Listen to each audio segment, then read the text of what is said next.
Woo! All right, so How do they say it in Italian? Paprito! Maroni. How you been? Good. Classic, yeah. Hi. You got rid of the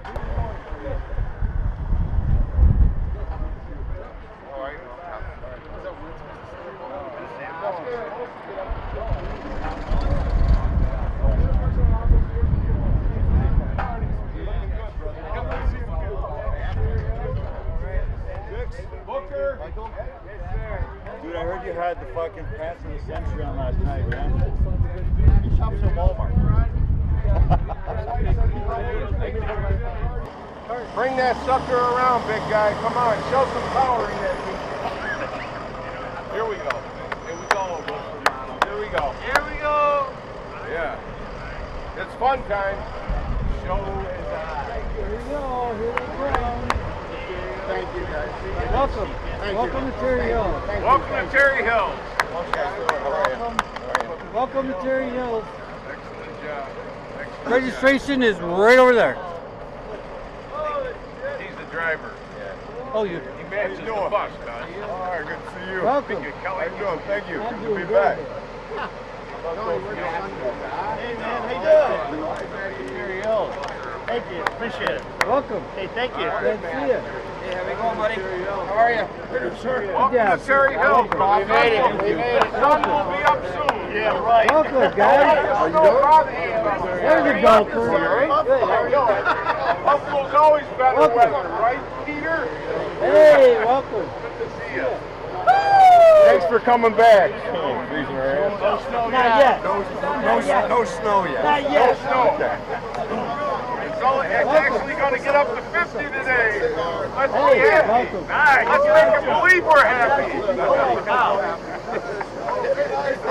Give me worse. Give me rain. Let's make them believe we're happy. Welcome to Terry Hills, guys. Welcome back. Good to see you. Good to see you. Welcome back. A little chilly today, Darryl. A little chilly today. Good. Warren behind the bus. Hey, thank you. Almost better weather than Buffalo, right? Welcome. Good to see you, fellas. Good to see you. Thanks for making it back. Glad to see you guys. Thanks for making it back. Welcome to Terry Hills. What? There's a lot of people out there. Welcome. Good to see you. Hey, how you doing? We are done. Thank you. You're welcome.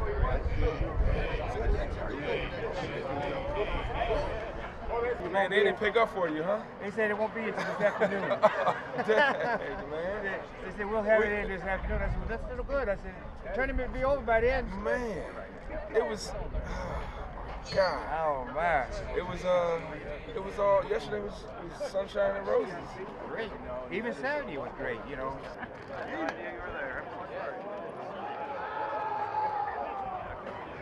Get to about hour 6. We play 12.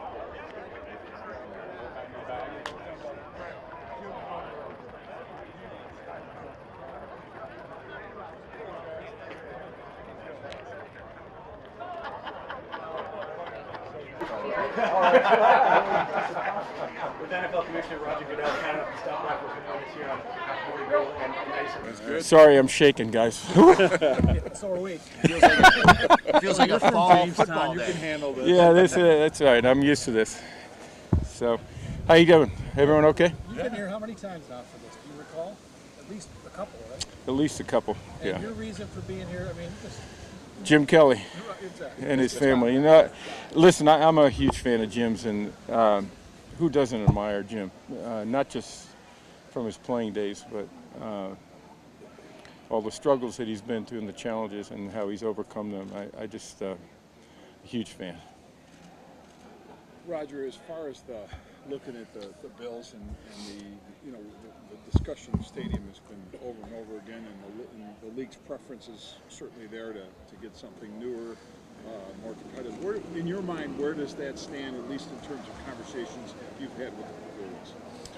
Well, I think they're doing the work and talking about what it takes and what do they need, and because each one of these, there's no secret sauce. What works in Dallas doesn't work in Buffalo necessarily. The reason why I'm supportive of this is because I want to make sure this franchise remains stable here and continues to remain competitive.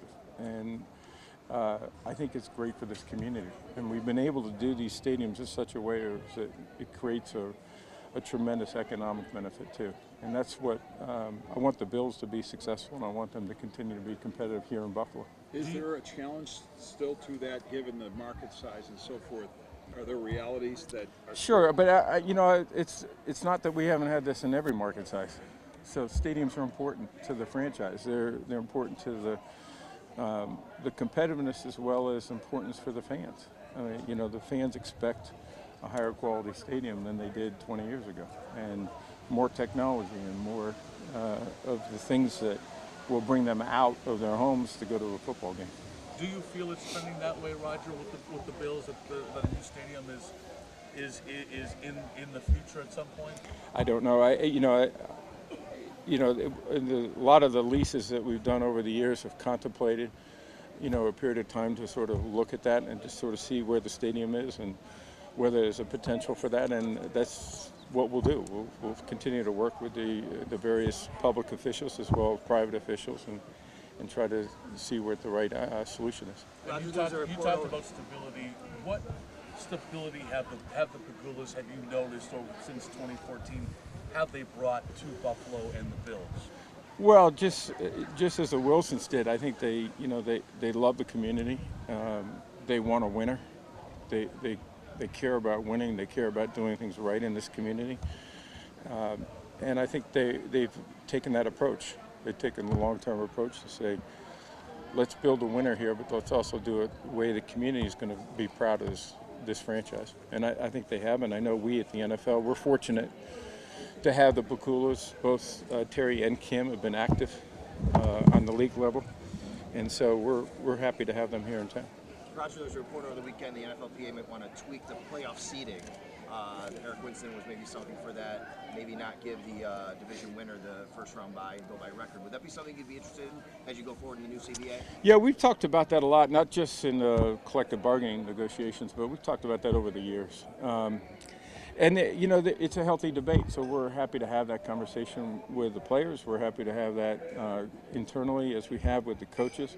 A lot of coaches have expressed, the first objective when you come into the season is to win the division. And you win the division and you deserve a home playoff game. And that's something that, that would obviously modify that slightly. And so we'd have to really look at that and try to balance that with our clubs as well as the players. I know it's really early, but how would you characterize things right now where they stand with the CBA negotiations? I know this sun feels so good right now. You can ask whatever you want. Go ahead, sorry. That's all right. I know it's early right now. How do you feel about where things stand right now in early CBA negotiations? I think the fact that we're talking is the best sign. We all agreed that respectfully we'd keep the conversations to the table. We'd have those discussions and try to see what aspects of the collective bargaining agreement we think we all can improve on from both perspectives, the ownership and the clubs as well as the players. And I think that's happening. I think that's a positive sign. Hey, Roger, given what happened in the NFC Championship game, where are your thoughts on instant replay, where it's going, and it also expressed the disappointment you felt by what happened in that game? Well, officiating isn't perfect. We know that. It's a tough game to officiate. I was with a bunch of officials on Friday. It's fast, and just like the commissioners and coaches and players, officials make mistakes too. But what we tried to do is use, replay to be able to catch those obvious errors. That was one of them, and so we've expanded it now to include replay. We actually have a series of conference calls with the coaches tomorrow and Wednesday. We got authorization from the ownership for the competition committee to potentially make some revisions to the replay, primarily in whether there's a coach's challenge in the last 2 minutes on the pass interference calls. It would still retain with the replay official in New York to be able to make every other call in the final 2 minutes. But for pass interference, we may do that from the coaches' challenge. And that's the discussion we want to have with the coaches to continue that, make sure we get the right system. Going to overtime, it seems to be it's been pushed back for a year. Where do you think that's ever going to get resolved with the two, teams getting the boat, getting fair possessions in overtime? Well, I don't know if I go for the fair possession because, the football is a game of, you play offense, you play defense, you play special teams. It's part of all of that. And the challenge for any game is to win in regulation. And so what we like is the sudden death nature of the current rule. If you get the football to start the overtime period and you drive all the way down, score a touchdown, most coaches say, hey, we deserve to lose. We didn't stop them. That's part of football. That's why a few years ago we made the change to take the long field goal out, because there were circumstances where you could have a long return or you could have a long penalty and you kick a long field goal. That wasn't, if you got the ball and you scored a touchdown, right, you deserve to win. How much so there are still ideas, though, that we're still talking about in the context that we'll always probably look to tweak it. So will it be it'll be revisited next year? Sure. Yeah. I can't, I don't want to say how many years I've been involved with this league, 38 years, but I would tell you that we probably thought about overtime most every one of those years and discussed different concepts. Roger, how much of an impact do you see eventually gambling having in a positive way on the business of the league, and in particular, again, markets like this that can use all the extra, new revenue it can find? What's your position on gambling? Listen, we didn't push for the changes.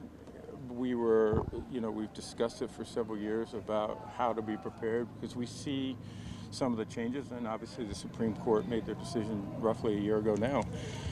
And we're prepared for that. And I think the benefit to it is for the fans is going to be there'll be more engagement. There'll be more ways to sort of engage with the game and to experience the game. On the negative side, though, you want to make sure there's consumer protections in there for our fans so that, they're getting the right information. They're getting in a timely basis, and whatever transactions they do are done appropriately, safely.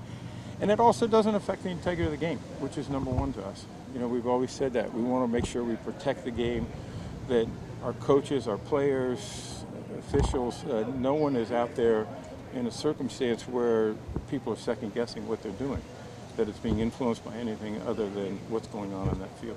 Roger, how much of a one or two more guys. 18-game season, or maybe a shortened preseason, or both, or something, is something you really want to look at for the next year? Yeah, I've been pretty strong on our preseason. I think things evolve over the years. I'm not sure, in talking with coaches, that 4 preseason games is necessary anymore to get ready for a season, to evaluate players, to develop players. There are other ways of doing that. And we've had a lot of discussions about that. And, I feel like what we should be doing is always of the highest quality. And I'm not sure preseason games meet that level right now. Roger, we've seen the last one, guys. Draft get pushed around in different cities. We don't push it, we pull it. Yeah. That's all right. That's all right. But in Cleveland and in Kansas City most recently, fans here in Western New York wonder if that would ever be feasible in Buffalo. What do you guys look into when deciding where the draft may go? Yeah, it's a relatively new concept, as you say, moving it around. It's worked great for us. And really the reason it's worked great is I think each city's taken it and sort of wrapped their arms around it and done it their way. When we were in Nashville, that town took that event and they just made it theirs.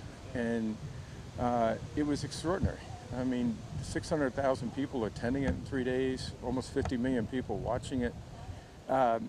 It really reflected well on the city. And in fact, we just got an economic impact this last week. I think it was $224 million for the 3 days for Nashville, which is obviously a big event, and it has a great impact. So I think that we're going to continue to do this. The cities that are interested in it, it's getting more competitive. I think we had 12 cities that were in Nashville a couple weeks ago or a month ago, and they were all there trying to figure out how to do it better. And each city raises the bar for the next one. And I think that's what's exciting for it, for us and for our fans. And it's a chance for us, it's a free event, so access is not an issue. People can come to it even if you're not in that town. And so for us, we intend to keep building it and trying to make it bigger and better. Got a last one. So, Roger, when I walked up, you were talking about the future of the Bills in Buffalo, and my question is, the NFL didn't really take care of the fans in San Diego. Why should the fans in Buffalo trust the NFL to take care of them? You're talking exactly about what I was just talking about, which is the importance of a stadium. A stadium is going to maintain the kind of fan base that's going to keep the team competitive and allow us to be successful in that market. And that's exactly why we're focusing on it here in this market as well as we have every other market. I think there's been $13 billion spent just in the last 8 years on stadiums across the NFL. Because it's not always about the NFL building, it's a public-private partnership in almost every case. Now of that $13 billion, 11 of it was private money.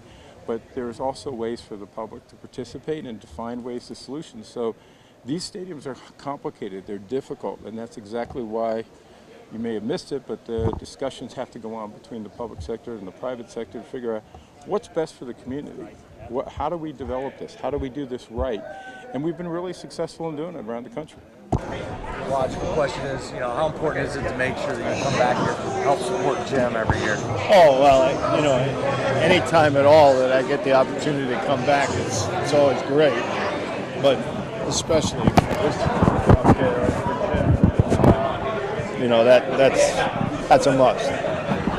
Bill, speaking of quarterbacks, when you look at Josh Allen and what you saw from him last year, what does he need to do to continue trending upward and become that guy that this team's been looking for? Just continue doing what he's doing. The second year he's going to be a whole lot better than the first. The biggest jump a player makes is between their first and second years. So he'll be comfortable in the offense. He'll be comfortable knowing what's expected of him. He'll be comfortable knowing what he's playing against. But there's still a learning curve. And I think that he'll have learned when to run and when not to run. Don't take unnecessary chances. But he's a playmaker, so he's going to do that. But it's all part of the maturity factor. Keep in mind, everybody should keep in mind, it was 3 years before we won anything with Jim. So, and Peyton's rookie year was the worst at that point in history. So it's a work in progress, but he's on the right track. Hey, Bill, I don't know how closely you've paid attention to their offseason, but they brought in like 20 new players, and they've really bulked up on the offensive line. If you could just, if you have paid attention, can you kind of give us a perspective on the moves that Brandon's made to help Josh Allen out? Well, I think they targeted the offensive line as a need, and that was correct. And they've added a great many people there, and now that's what the preseason is for. Let it shake out.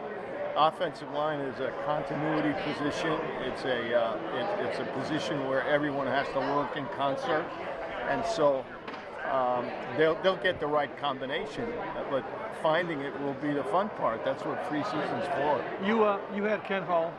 They signed Mitch Morris, who's one of the best in the league. Could you express the importance of getting the anchor in the middle the way they think they have this year? Well, the center's the key because he's got to do three things. Number one, he's got to make sure that he can make all of the calls.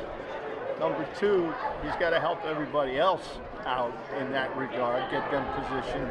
And then third, he's got to have the ability to go block people on the outside, on the perimeter, on the second level.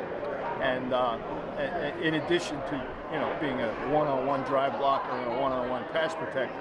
So it's a hard position to find. You have to have a number of different and almost disparate qualities. So Morse is that guy, and I'm sure it was the right move in my opinion. And now, as I said, you got to mesh them all together. They also added Cole Beasley.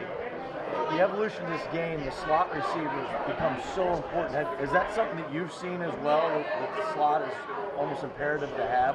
Well, Andre Reed played in the slot, didn't he? Yeah, it's critical. And they come in all shapes and sizes. Cole Beasley is a guy who's got great quickness. He can get open. He's got really good hands. He runs good routes. He'll be a real positive for this team, I'm sure. Again, thank you for coming. It's going to be a great day. A little cold, but it's going to be a great day. And ladies and gentlemen, this is my favorite part of the tournament. I always get to do this. I'd like to introduce to you the greatest quarterback in Buffalo Bills history, Mr. Jim Kelly. Well, number one, there wasn't many good ones before me, so I had no competition. Well, Joe Ferguson was pretty good. Doug Flutie was pretty good. But hey, Edward Cox, man, were you a quarterback too? Oh boy, you were writing, right? But no, I'm just gonna make it short so we can get going. But again, thank you very much for everybody coming. Yeah, this is an event I look forward to each and every year. Thank God I'm able to make it and continue to hopefully keep making for many, many more years. But a big thank you to Terry Hills for doing this. We have to have 27-hole course in order to do our golf tournament because in the past we had 10 to 12, sometimes 15 foursomes on a waiting list. So this allows us to make as much money as we can for Kelly for Kids and Hunter Soap. So that's always awesome. Guys, real quick, there's probably 5 or 6 foursomes that you will be we will be keeping an eye on you because I know you have good golfers. I know you're good, but no mulligans. 0 mulligans. Paul Hafner, you're one of the groups. We're watching you more than anybody, personally watching you. I'm kidding. But no, guys, no mulligans. You got 5 shots total. Because in the past, 21 under here, BS. That ain't gonna cut it. If you come in with a score 20 under, you lost. You're not gonna win. Because that's a bunch of bull. But no, I just want everybody to have fun. Thank everybody for coming. God bless you all, and let's go enjoy ourselves. Have a good day.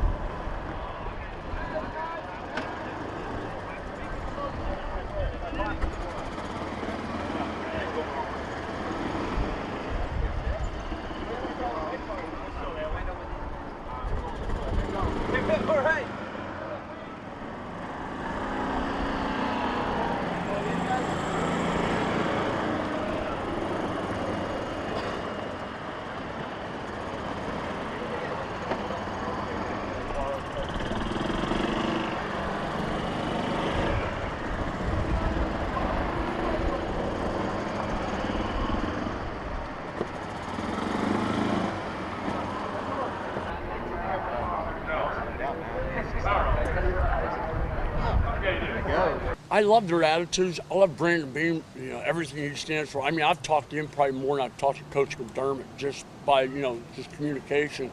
And, yeah, everything he's done so far is good. Time will only tell. We all say the same. I mean, you all know the same thing. Wins and losses will determine whether a coach is here. I like Coach McDermott. He's a no-nonsense guy. He tells it like it is. It's almost like the military type. They appreciate him. They like his leadership. And, again, time will tell, but we'll see. Jim, I know you've said in the past it kind of gets so exhausting and taxing, constantly fighting and all the health issues. As we stand here a year removed from last speaking with you, how are you feeling? And is that fight still as constant as it was? You know what? It's getting old having to talk about my cancer all the time. Okay, that's 3. Hopefully there's not 4. I know I lost 4 Super Bowls. I beat cancer 3 times, and I don't want to have to beat it 4. But, hey, it's part of my life. It is what it is. And some of my pain will be with me the rest of my life. It's just not my cancer pain. It's just stuff that happened to me when I played, those things. But it is what it is. I wouldn't trade it for anything in the world. You know what the thing is, guys? And, I know why I'm still here is my faith. Without a doubt, the good Lord has blessed me. But there are times where I look at my life and I see, what I've been through, not only with the Super Bowls, and you wonder why. And, even in college, blowing my shoulder out my senior year and them telling me I would never play football again. Then to retire and think I was going to kick back and relax, enjoy life, and my son born on my birthday and how excited I was, and then to have him go through what he went through, and then, you know, of course, going to the Hall of Fame, and then shortly after that, him passing away. So the ups and downs in my life have been to a point that after a while it starts wearing on you. But then how I knew all the things I've been through, the good Lord was just preparing me for what I have now, and that's being able to make the difference for others. I could easily be gone a couple of years ago when they gave me less than 10% chance of living. But God has a different plan for me, and that's to be able to make a difference. And as I travel the country now speaking, I was just in Chicago the other day, and just to hear people, you know, tell me personally, Rick Toomey, that how much of a difference, just listen to what I had to say in the banquet, how much that's made a difference and how people told them. And I understand why I'm here. And I'm going to continue to fight until the end. And as I said before, some of you guys like Vic and you guys know that today, the good Lord decides my day. I'm leaving with a smile on my face, a cool beer in my hand, and saying, you know what, I get it, I understand, but I'm now going to go see my son.